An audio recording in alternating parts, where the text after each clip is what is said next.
Dann gehen wir über zu unserem nächsten Sprecher. Ich bin wirklich sehr erfreut, dass wir ihn gewinnen konnten für diese Veranstaltung. Professor Dr. Karl Fagerström. Er ist studiert in Uppsala in Schweden, ist klinischer Psychologe und veröffentlichte in seinem Abschlussjahrgang, und das richte ich jetzt an meine Studierenden, die auch zuhören, er veröffentlichte in seinem Abschlussjahrgang 1975 den nach ihm benannten, einfach anzuwendenden Test zur Nikotinabhängigkeit und hat dann eben auch eine erste Klinik zur Zigarettenentwöhnung eröffnet. 2010 veröffentlichte er eine Überarbeitung seines Testverfahrens. Er führte daran an, dass nicht allein Nikotin für die starke Abhängigkeit von Zigaretten verantwortlich sei. Und deswegen wurde der ursprüngliche Test für Nikotinabhängigkeit in Test für Zigarettenabhängigkeit verändert.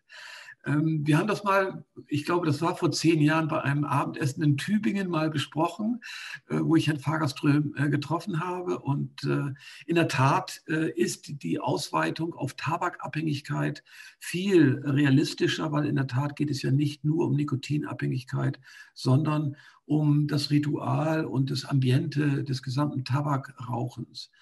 Herr Fagerström spricht Deutsch, wird aber seinen Vortrag auf Englisch machen. Und wir hören von ihm, wie das eigentlich in Schweden weitergegangen ist. In der Tobacco Control Scale müsste Schweden eigentlich auf Platz 1 stehen. Wenn wir die Zahl der Rauchenden nehmen würden, ist in der Tat Schweden ein Musterbeispiel dafür, wie man die Zahl der Rauchenden reduzieren kann. Und dafür haben wir eben auch ein schadensminimierendes Instrument oder ein Medium, das ist das Snooze. Und darüber wird uns Herr Fagerström berichten. Bitte, Karl, the floor is yours.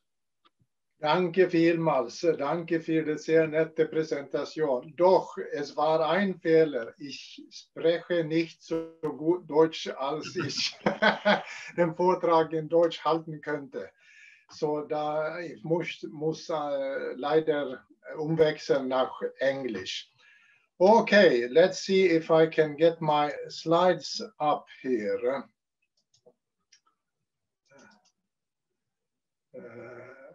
Do we see my slides now? Very good. You can please put it on the presentation mode. Right. So, yeah, fine. I will.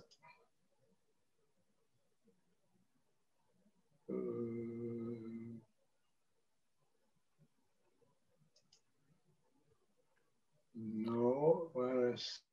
I have to admit that my Swedish is very poor, so I cannot guide you. No, that's should be this circle with 3 dots in, I would think. Oops. Maybe here, right. Is this better? Absolutely fine. Yeah. So my task for today has been to talk about the Swedish example with snus and what snus has meant to our prevalence of smoking and smoking-related disorders. But first of all, I would like to say that the tobacco and nicotine field is an ideal area for harm reduction. Why so? Because, as we all know, smoking is very harmful. We do not need to talk about that. We also know that tobacco is largely used because of nicotine. There is a dependence that is also well accepted that we don't need to talk about. What is less known, that is that pure nicotine and even unburned tobacco, like in smokeless tobacco, is actually not a big part of the problem, the health consequences. And on the next slide, I would like to read a quote from the former commissioner of the FDA in the United States, where he says, "Nicotine, while highly addictive, is delivered through products on a continuum of risk.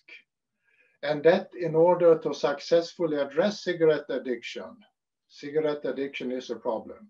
We must make it possible for current adult smokers who still seek nicotine to get it from alternative and less harmful sources. The Swedish snus product can look like this. These are a number of brands, and this is no Werbung, no advertising, so I go fast to the next slide, but just so you see a little bit. Actually, one thing is that in the older times, it was loose, as we say, but nowadays, most of the users, they use snus in small sachets that is put between the upper lip and gum. So what has the tobacco habits been in Sweden? If we look at the last 100 years, so on the left panel here, we see that in the beginning of the 20th century, cigarettes was not very much in mode and fashion. It was snus that was the dominating tobacco product. And I'm sure maybe snus must have been used in Germany also 100 years ago. But the two wars were very good vectors for cigarettes to be spread. So we can see here, cigarettes was coming up and snus was going down. However, during the 60s and 70s, it became known that cigarette smoking was very harmful. At that time, there was a monopoly in Sweden, and the tobacco company started to advertise for snus being a less harmful product. So around from 1970 and onwards, snus was increasing, and as we can see, cigarette use was decreasing.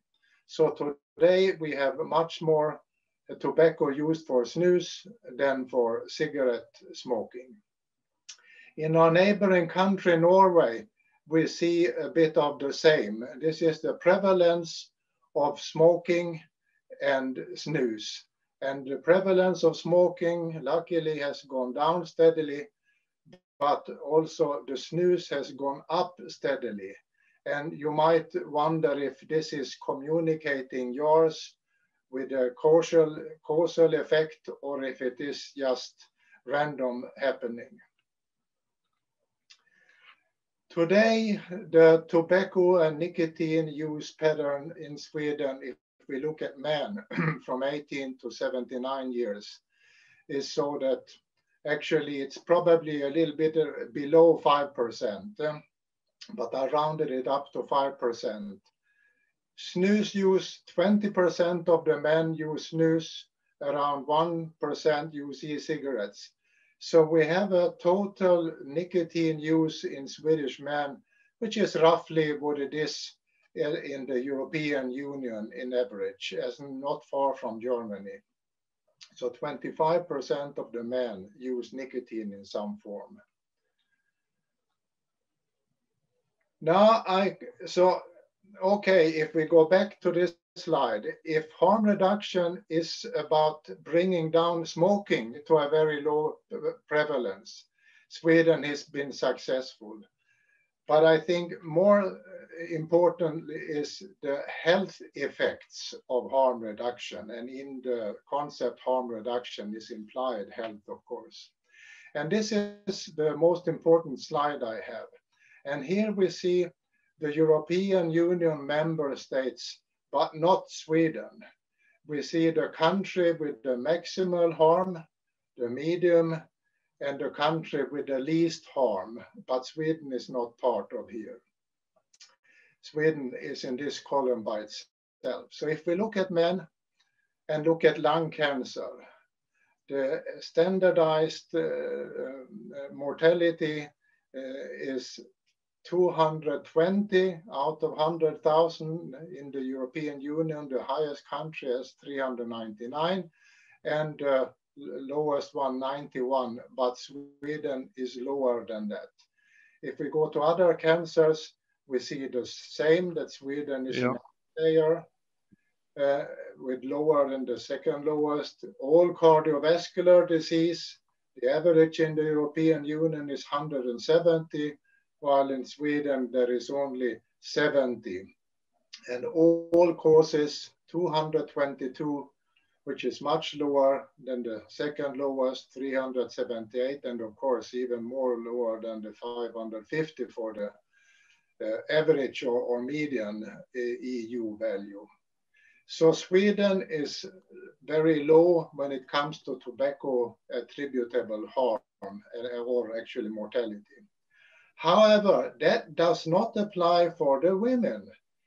Lung cancer 61, which is higher than the median of European Union, the same for the other cancers, for cardiovascular disease, and all causes. Snus use has been confined largely to men. The women are gradually, little by little, taking up snus, but it has not been a habit that has for long been used by the women. So this is the proof, I would say, that the tobacco habits with little smoking and in a lot of snus, probably because the smoking has been able to go down because there is a communicating yaw effect. This global burden of disease study, which is a major thing across the world, what do they say? They say that there is sufficient evidence that chewing tobacco and other products of similar toxicity cause excess risk of oral and esophageal cancer.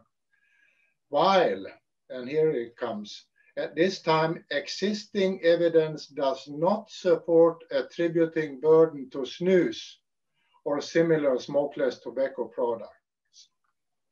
So if you say smokeless tobacco is causing cancer, that is right.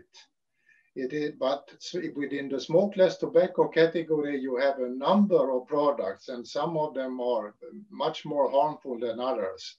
So a sentence like smokeless tobacco is causing cancer does not apply to the Swedish snus as far as we know at this time point. In the US, the FDA has got control over tobacco and nicotine products. And in this law, they can also give some products that are less harmful than others a license of a modified risk tobacco product, where it can be advertised that they are of lower risk. And the Swedish snus was the first and so far the only product to be recognized as a less harmful tobacco product. And they say in the notice of this that the available scientific evidence, including long-term epidemiological studies, shows that relative to cigarette smoking, exclusive use of these specific smokeless tobacco products poses lower risk of mouth cancer, heart disease, lung cancer, stroke, emphysema, and chronic bronchitis.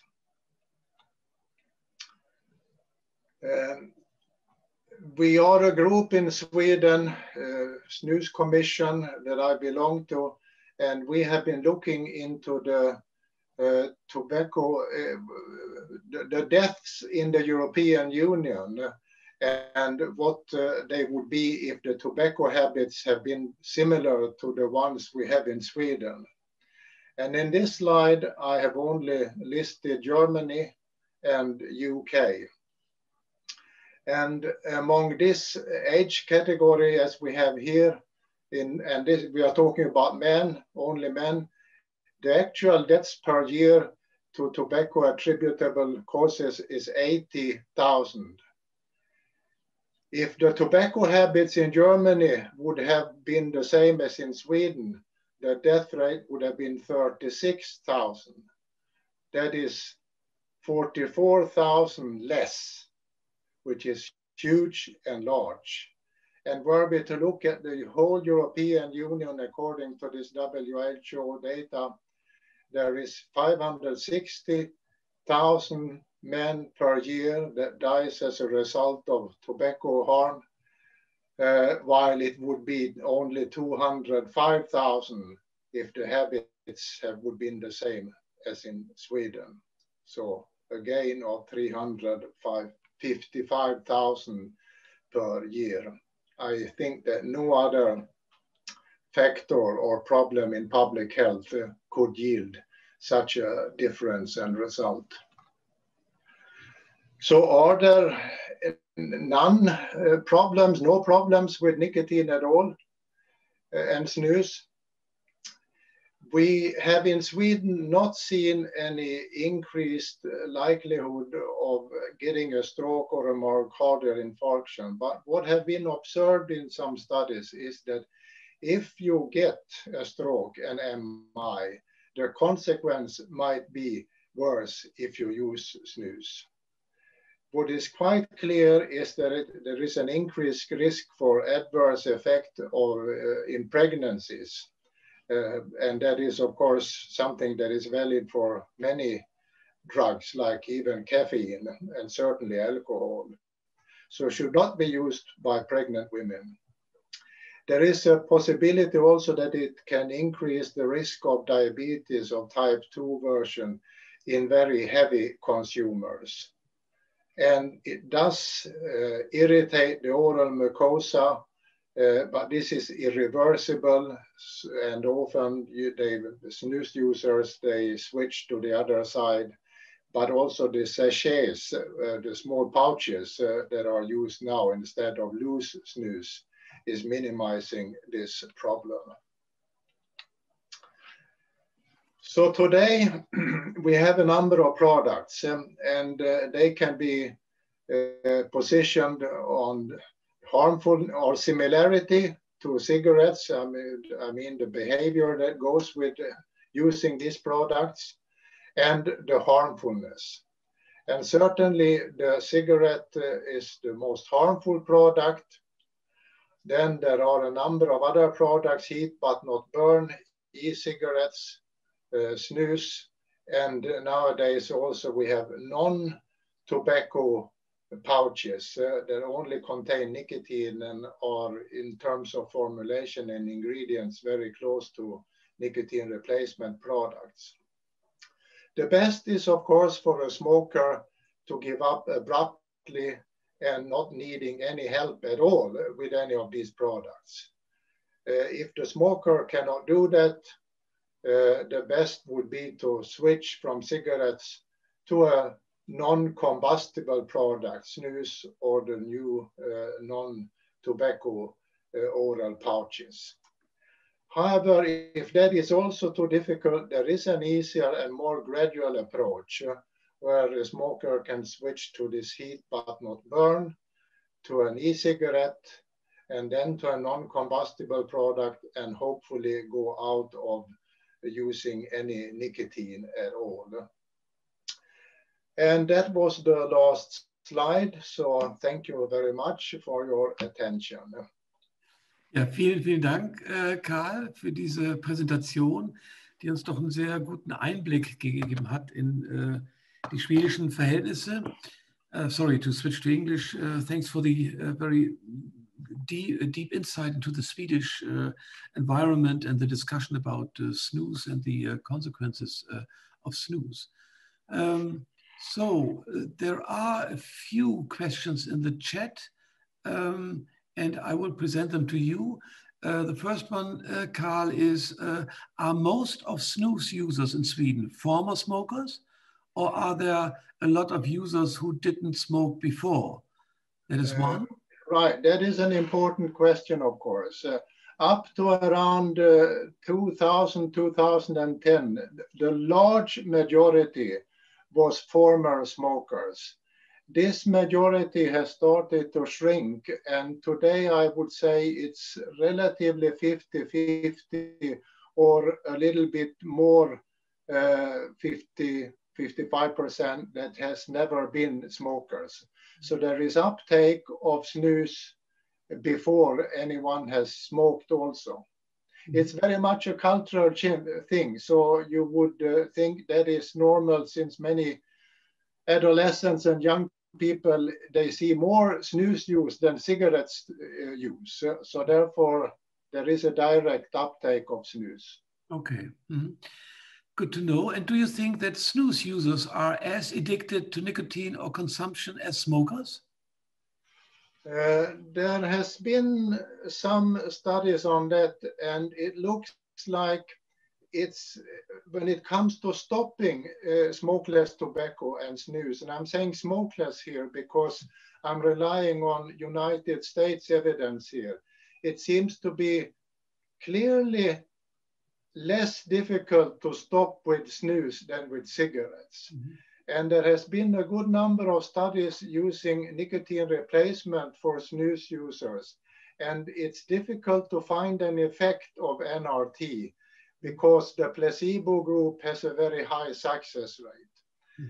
And for me, as a psychologist and interested in the behavior that goes with dependence, I think a drug is likely to become more dependent the more behavior it is associated with. For example, no one really, as far as I know, has got dependent on a nicotine patch, and there is also no difficulty stopping from a nicotine patch. And smokeless tobacco has much less of behavior than cigarette smoking. So the answer to the question will be yes, although there is a dependence, of course, also to smokeless. Okay. And another question, in how far does the continuum of risk of products relate to a continuum of dependence, acknowledging the addictive habit besides the addiction to nicotine? Yes, of course, dependence is listed as a disease and you're losing a bit of your freedom. However, it becomes complicated when we get to activities which are not at least physically harmful. For example, caffeine. I did a study looking into the dependence of caffeine and alcohol and nicotine in the Swedish population.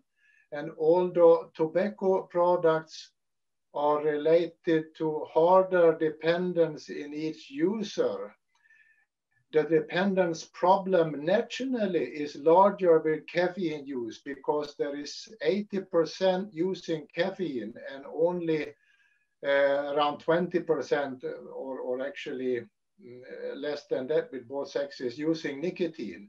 So although each product for tobacco is more dependence producing, the absolute numbers feeling very dependent is larger on caffeine than nicotine. So that puts it a little bit in perspective. Thanks. Okay, good. Cigarettes have a long-term effect in mortality due to cancer. Which time horizon did you use the mortality between Sweden, Germany, and Europe for comparison? Would there be much less deaths than the values shown here in a similar behavior over a longer period of time? Yeah, this is World Health Organization data that has been used.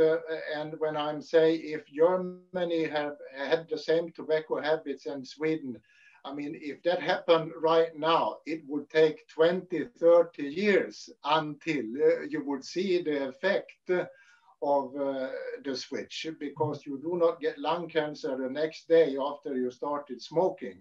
So there is a long incubation period, of course. Okay. And what is the difference regarding prices and access regulations between cigarettes and snus in Sweden? There used to be a difference, so that snus was cheaper than smoking.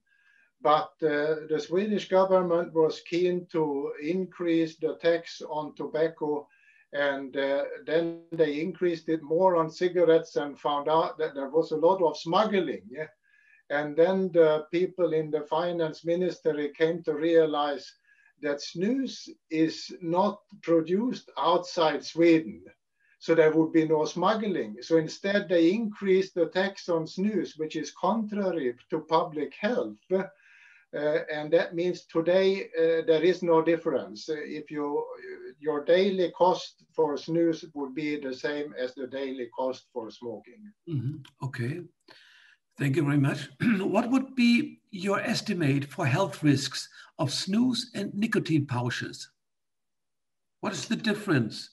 I mean, snus does contain certainly some nitrosamines, tobacco-specific nitrosamines, and there is an agreed mechanism that they could cause cancer. Obviously, the concentration and amounts of the nitrosamines is not large enough to really show up clearly in any epidemiological studies. Having said that, the nicotine pouches, they have ingredients that are used in nicotine replacement products. They are food grade. There are absolutely no nitrosamines, at least that they are cannot be detectable.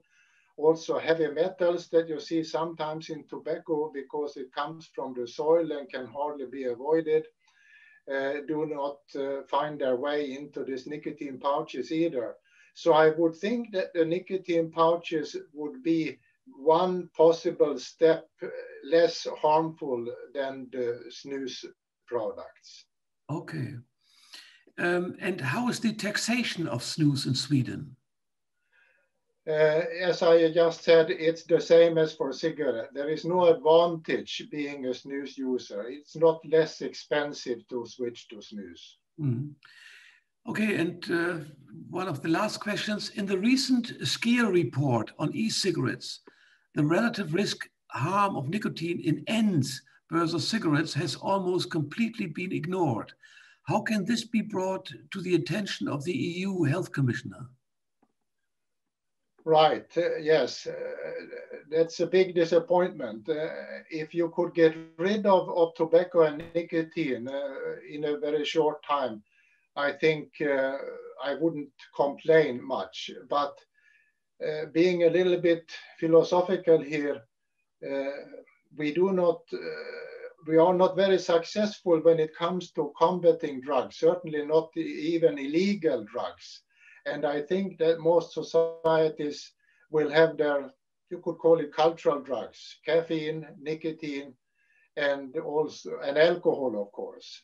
Mm-hmm. And if you think that you cannot get rid of nicotine, you definitely have to have the relative harmfulness perspective in mind. Mm-hmm. Otherwise, you are doing more harm than necessary. And I would do what I can to alert the European Union to the necessity of looking at the relative harmfulness and not just if the absolute harmfulness, because nothing really is absolutely not harmful. You could intoxicate you with drinking too much water. Okay. Thank you very much, Carl. Some questions from my side. How is snus being discussed in the Ministry of Health in Sweden? Is there any understanding of harm reduction, or is the Swedish government and the Swedish Ministry of Health also in the dilemma of the quit or die strategy? Swedish government is no different than it seemed that any other government here. There has been no advantages used to snus. The Swedish government refuses to say that snus is less harmful. The knowledge about the different products' harmfulness in the population is very bad, like in most other countries where they think nicotine is causing cancer and the main ingredient for the cardiovascular, etc. The formation of the snus commission has possibly started to turn things a little bit, but I think we could have been virtually more or less smoke-free if the government has spoken up to go away from smoking and go to snus. And as a second and final step, also, of course, if you can and want, go off all type of nicotine use. Mm-hmm. you in one of your slides, you were focusing on men and smoking, and we learned that approximately less than 5% even of men are smoking combustible cigarettes. What is the prevalence in women? We only heard something about women in the age of 60 to 69, but what is the general prevalence of smoking among women? Surprisingly to many, and also somewhat to me, the smoking prevalence in women is also very low. It's around 6% or something. Mm-hmm. So I suppose that as the culture goes away from cigarettes to snus, also the young ones start with snus, the women do not smoke. Today, as I said, around 6% are smoking and 4% using snus. So the total tobacco use in Swedish women is only 10%, which is unusually low. Yeah, the nicotine consumption, snus plus smoking combustible cigarettes. Okay. Yes. Yeah. The last question, what is the final development within, let's say, a health context? Is snus like smoking going down, or is it on a stable way? What can we expect from the future?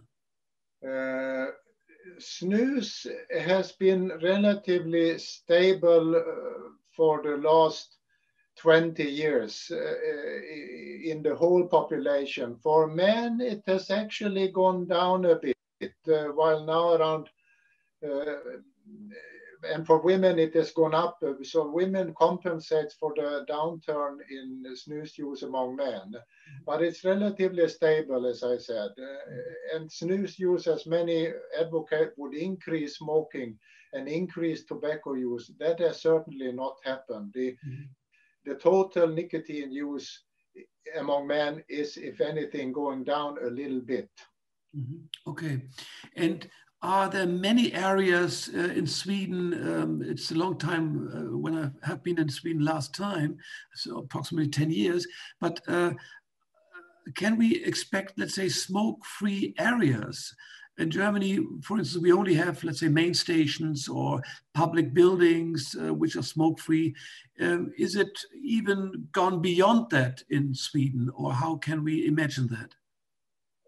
As you saw from your presentation with the tobacco control scale, I mean, some of the anti-tobacco organizations in Sweden, they want to take the credit for the low smoking. And certainly there has been things done, smoking bans, etc., taxation.